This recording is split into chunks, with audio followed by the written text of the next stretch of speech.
Hello, shalom and marhaban.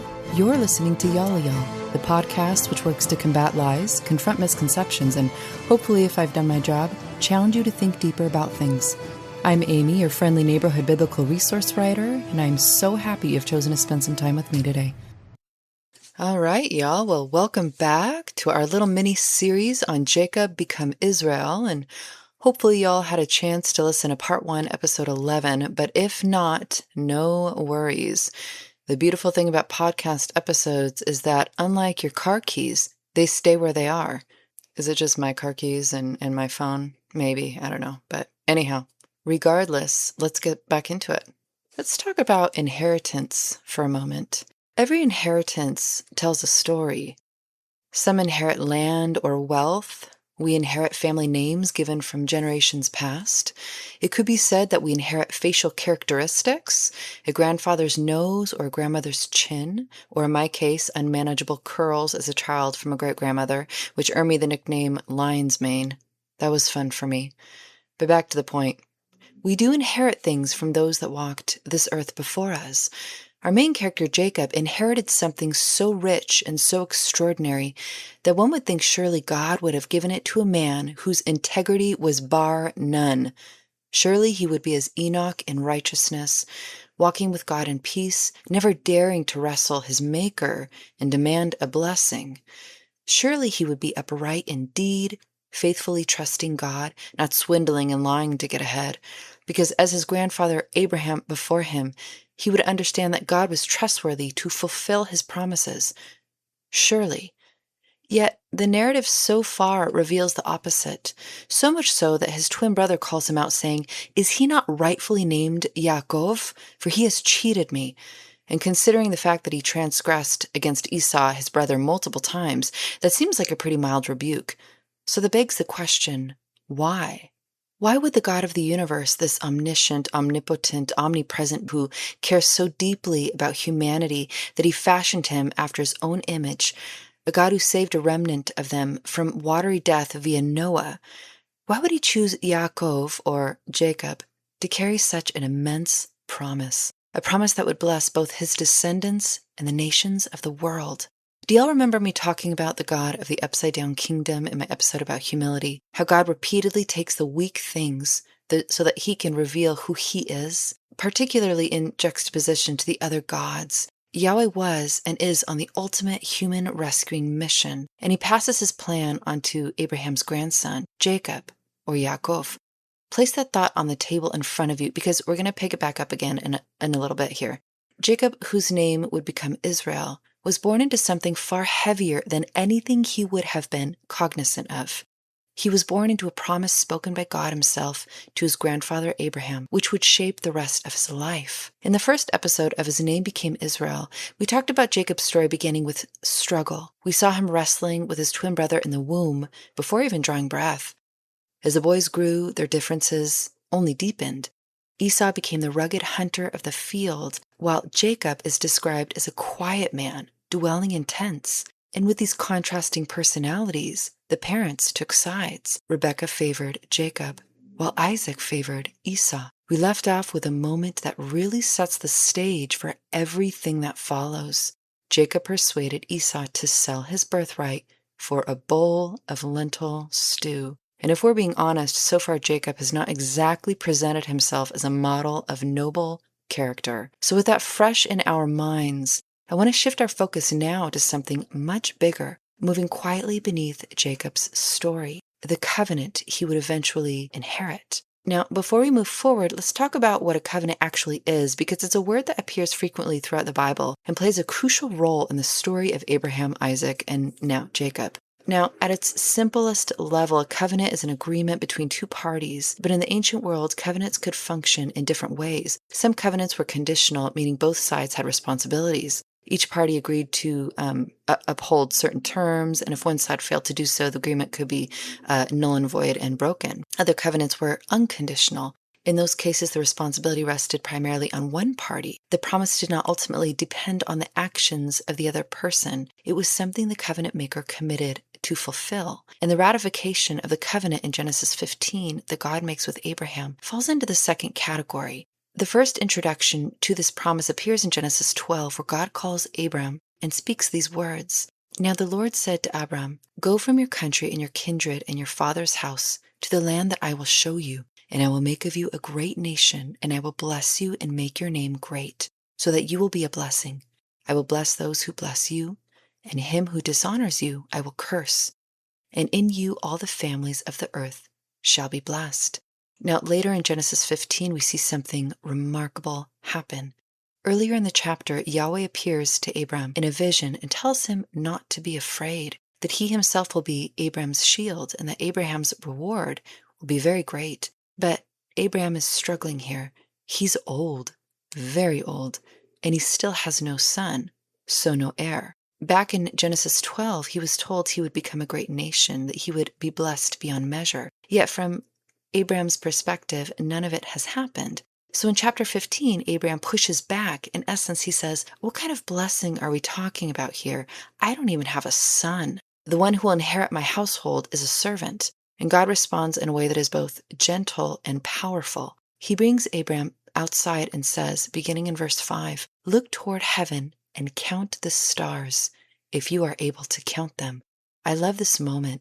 It's almost as if God is saying, you want to play this game? Let's play. You're worried about a son? Count the stars, if you can.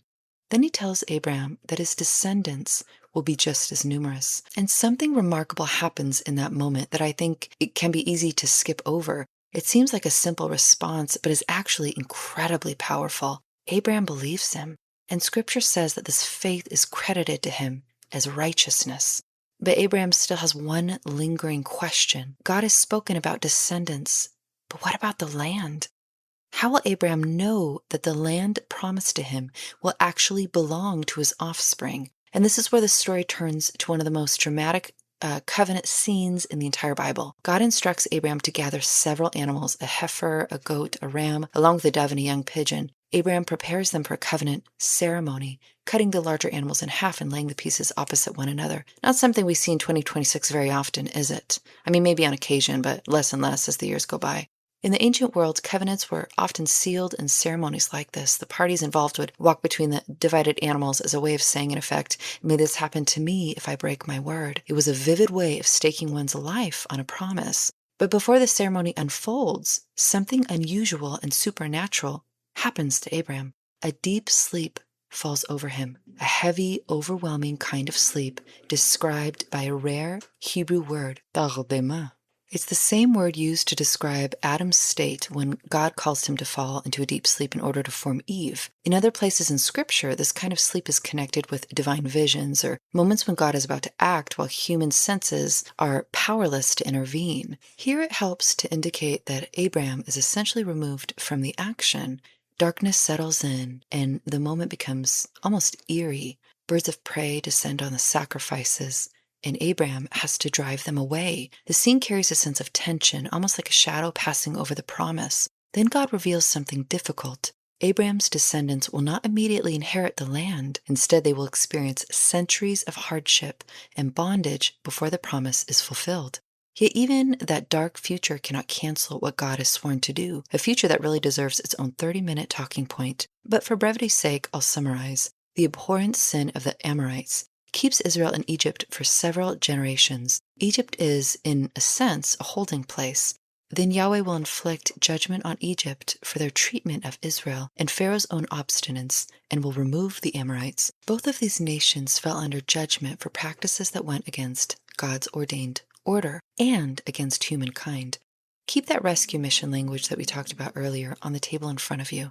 When reading Scripture, it's important to remember that while the key figures we read about are playing checkers, God is playing 4D chess, and he wins every time. There is always more to the picture. Always. Okay, now I know I rabbit trailed. Back to the passage. So as night falls, the heart of the covenant ceremony between God and Abraham finally takes place. A smoking fire pot and a blazing torch, fiery forms associated with the presence of God, move slowly between the pieces of the animals. And here's the stunning part. Abraham does not walk between the pieces. God alone does. Because remember, God causes a deep sleep, tardema, to fall upon him. In other words, the covenant rests entirely on God's own promise. The message could not be clearer. The fulfillment of this covenant does not depend on Abraham's strength, Abraham's righteousness, or Abraham's ability to keep it intact. God is binding himself to it. It's also interesting to note that this is a berit olam, an everlasting covenant as described in Genesis 17 and Psalm 105, among others. So now we return to the story of Jacob, Yaakov. The covenant has been spoken, the promise has been secured, descendants beyond number, a land for God's people, and a blessing meant to reach the nations. The promise began with Abraham and was carried forward through Isaac. But the time is now approaching when it must pass to the next generation. And when that moment finally arrives, it does not unfold in a grand public ceremony or a moment of perfect clarity. Instead, it happens inside a divided household. Isaac is now old, his eyesight has faded. He senses that the end of his life is drawing near, and according to the customs of the time, it is time for him to speak the blessing that will shape the future of the family, so to speak. So in chapter 27, Isaac calls his son Esau, telling him his days are short. He asks Esau to grab his bow and go out into the field to hunt game for him so that he might have a delicious meal and bless his son before he passes away, which ironically he doesn't do for a while, but that's besides the point. Now, before we move deeper into Genesis 27, it helps to pause for a moment and clear up something that can be confusing in the story, the difference between the birthright and the blessing. Earlier in Genesis 25, we saw Jacob obtain Esau's birthright in that famous exchange over the bowl of lentil stew. The birthright was primarily about inheritance. In the ancient world, the firstborn son normally received the largest share of the father's estate, often a double portion, and he would eventually take on leadership of the extended family. But the blessing was something different. When a patriarch like Isaac gave his blessing, he was not dividing property. Instead, he was speaking over his son's future, declaring what kind of life, prosperity, and destiny he believed awaited him. In many ways, it was the moment when leadership of the family passed from one generation to the next, and people in the ancient world believed these blessings carried real weight. Once spoken, they weren't really taken back. We'll find this particularly when we hear Esau's heart-wrenching cry about his blessing, or really lack thereof. The words were understood to set the course for the future, which means that by the time we arrive at Genesis 27, Jacob has already secured the birthright, but there is still something incredibly important left, the blessing of his father. So Esau obeys and heads to the field, but as is the case with everything else in Jacob's story so far, nothing is linear and simple. There is a spy in our midst. Rebekah, the mother who favored her son, Jacob, is listening behind the curtain, so to speak, and she has formulated a plan to usurp Esau's blessing on Jacob's behalf. Rebekah goes to Jacob telling him of the exchange between Esau and Isaac and is anything but content to let Esau receive a blessing over her favored son, Jacob. So, and this is my 2 cents here, instead of trusting in the God who has provided them with so much and has promised already blessing for Jacob while he was still in the womb, she takes matters into her own hands and tells Jacob to do something about it, something quite daring. Chapter 27, verse 8 says, "Now therefore, my son, obey my voice as I command you. Go to the flock and bring me 2 good young goats, so that I may prepare from them delicious food for your father, such as he loves. And you shall bring it to your father to eat, so that he may bless you before he dies." Now immediately we may want to be like, I'm sorry, come again? You really think this is going to work? But I don't want to be too harsh with Rebekah because let's be honest here, all of us have done stupid things out of our own desperation. I'm going to give Rebekah the benefit of the doubt here, not to excuse it, but to think she's operating out of desperation. And when we operate out of desperation, logic and reason goes out the window, so to speak. And I also, just as a side note, think it's funny that everything kind of revolves around food with Isaac. I suppose it kind of does with me as well, but anyhow, that's another story. Now, the exchange after this is interesting to me. Starting in verse 11, it says, "Behold, my brother Esau is a hairy man, and I am a smooth man. Perhaps my father will feel me, and I shall seem to be mocking him, and bring a curse upon myself and not a blessing." His mother said to him, "Let your curse be on me, my son. Only obey my voice and go, bring them to me." Okay, let's recap. We've got a plot to steal a blessing. We've got fear because we aren't hairy enough. And we've got curses. Just your typical day in the ancient Near East, right? The text doesn't say that Jacob's response was one that stemmed from conviction. He doesn't say, "I'm so sorry, mother dearest, but I don't think God would be happy about me stealing and lying." By the way, how hairy was Esau that he was physically known for this? Because I have to think that Jacob wasn't completely hairless, you know? Anyway, so Jacob's like, "You'll take the curse on my behalf? Aw, cool plan, Mom. Let's do it." Now, if you've listened to the other episodes at all, you probably know that by now I like to call out context when I can. So let's talk about ancient curses. Because Jacob's first response is not excitement, it's fear. He says, "What if my father discovers me? I could receive a curse instead of a blessing." And to our modern ears, that might sound a little strange. We tend to think of a curse as someone simply saying something harsh or unkind. But in the ancient world, a curse carried far more weight than that. A curse was understood as calling down real trouble or disaster upon someone's life. It was a spoken declaration believed to shape a person's future. In fact, within Israel's covenant law, curses were often tied to divine judgment, warnings of what would happen if the covenant with God was broken. Curses often involve defeat, sickness, loss, exile, and even death. So when Jacob worries about being cursed instead of blessed, he isn't thinking about an insult. He's thinking about the possibility of invoking something serious, something that could alter the course of his life. And by Rebekah saying, "Let the curse fall upon me," this is a big deal, particularly when she knows that God means business and has already outlined his plan to her while her sons were in the womb, or at least shared portions of it, what he intends to do with her children. This is why this moment carries so much tension. Jacob is not simply risking embarrassment. He's risking the opposite of everything his family hopes to receive. So Jacob brings the goats to his mom. Rebekah then takes garments belonging to Esau and places them on Jacob.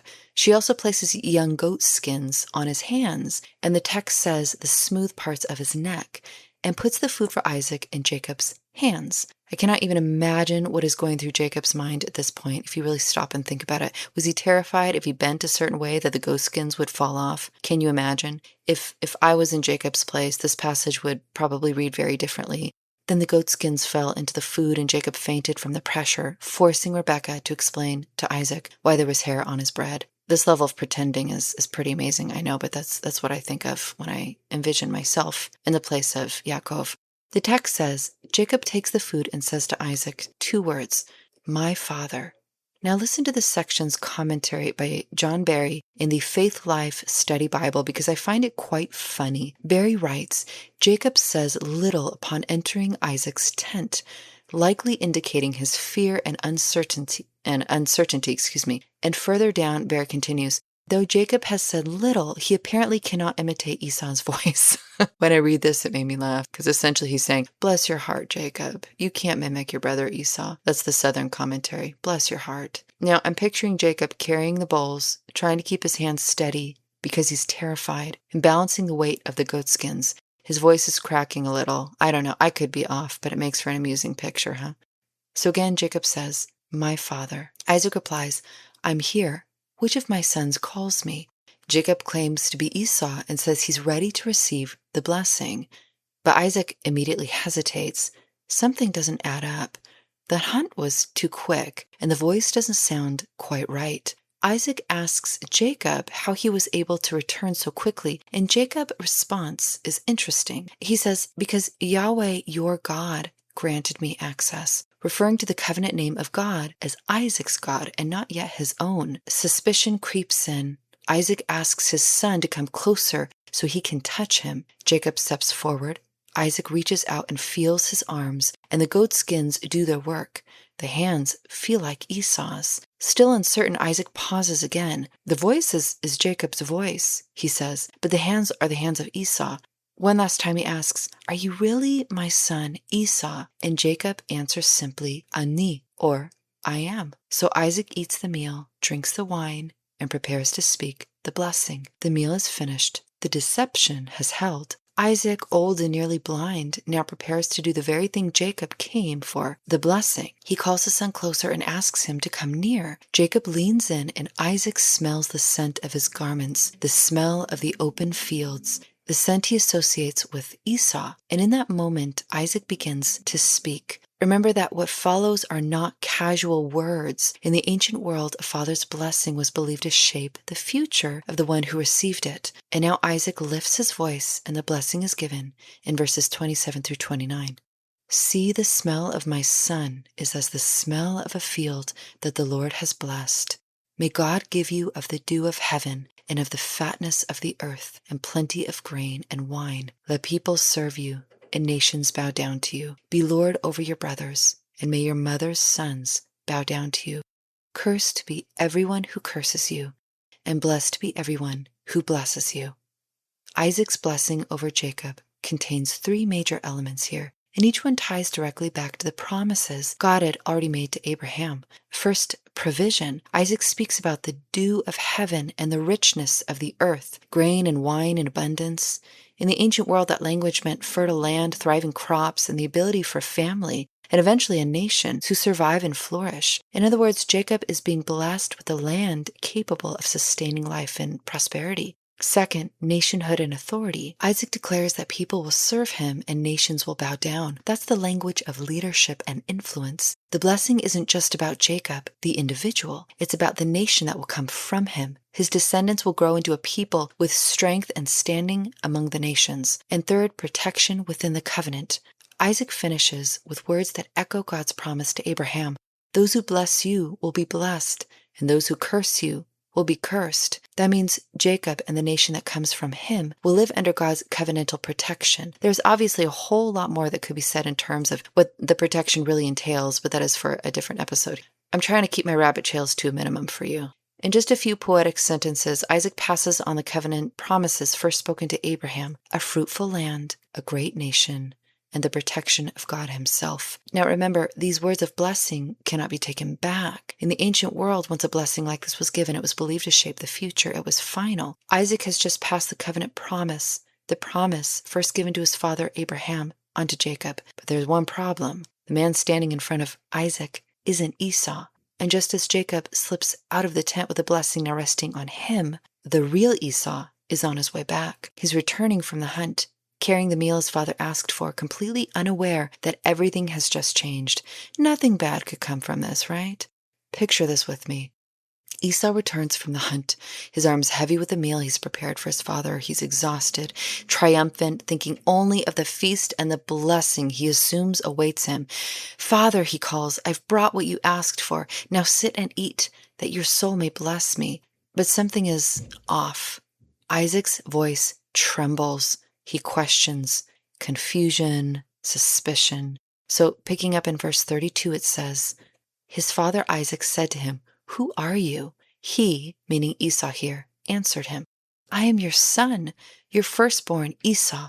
Then Isaac trembled violently and said, who was it then that hunted game and brought it to me? And I ate it all before you came, and I have blessed him. Yes, and he shall be blessed. And then the truth crashes down. The blessing, the promise, the inheritance, the future has already been given, and it wasn't to him. Esau's heart pounds, his face pales, rage, grief, disbelief all at once.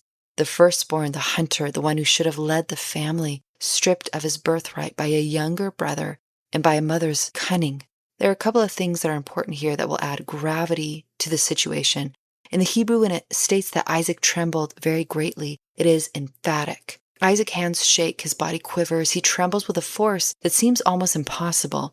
The text uses the Hebrew word chagada, to tremble, not once but twice, repeating it to drive home the intensity of his fury and shock. And trembled Isaac a very great trembling, the scripture says, a phrase that leaves no doubt. This is more than surprise or concern. It is raw, uncontrollable anger mixed with betrayal, coursing through his very being. Every fiber of him convulses at the realization that his beloved firstborn's blessing has been stolen. In the Hebrew, repetition isn't decoration, it is emphasis. The double chagada paints Isaac not just as angry, but as a man whose world has just been upended.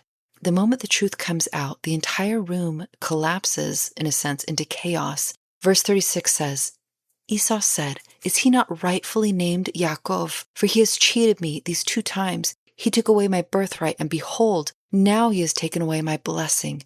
Then he said, have you not reserved a blessing for me, Esau's exasperation is toward his father and brother. Jacob has again stolen what was rightfully owed him, and his father has failed to act judiciously, especially given Jacob's reputation. This is one of those portions of scripture that I always want to read quickly. It is heart-wrenching to me. Esau realizes what has happened, and he cries out with a loud and bitter cry. You can hear the panic and disbelief in him. The blessing meant for the firstborn has been taken from him. He pleads with his father in verse 38, "Have you but one blessing, my father? Bless me, even me also, O my father." And just to kind of nail the point here again, Esau's outcry reveals the amount of weight a blessing had back then. The act of blessing or cursing was tremendous in the eyes of the ancient Near Eastern. They had respect for what was said in this manner, for the words of those in authority, and particularly words that were tied to the Lord. They were binding.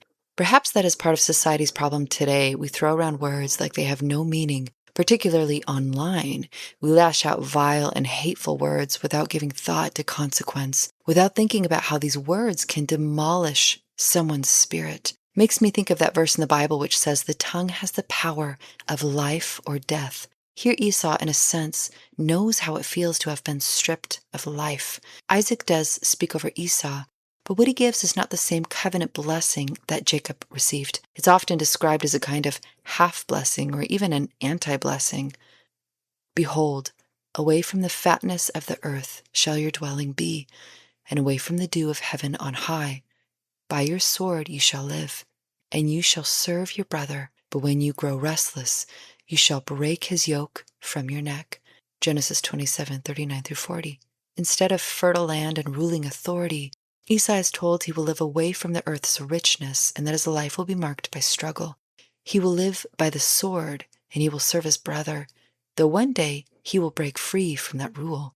Now, obviously Esau is devastated here and his grief quickly turns to anger. He vows that once his father dies, he will kill Jacob.